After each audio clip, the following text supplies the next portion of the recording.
objections to the information provided. It's not only the men who don't go to the GPs, it's also women from particularly Muslim communities where there is a cultural thing. And even if you have a lady GP, there is still a language problem, even if you use the translation services.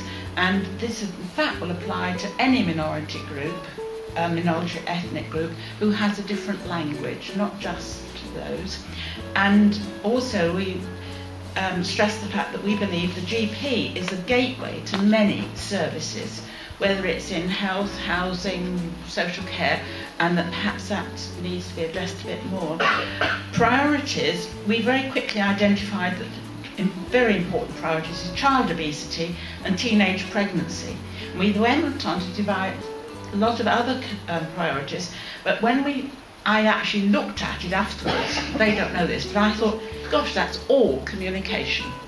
And it was communication to the patient, the person where they're living at home, they're not a patient yet, and information about services available. It applies in the minority communities. They need the information in that community so they know what services are. There are leaflets, but the information needs to get out to the community where they are. Dementia services, it's almost the taboo subject that cancer used to be. Information needs to get out there that there are treatments available. There is often a breakdown between the service when somebody comes home from hospital. They're supposed to have a package of care, but if they come home Friday night, that package of care doesn't always happen. Most of the time it does.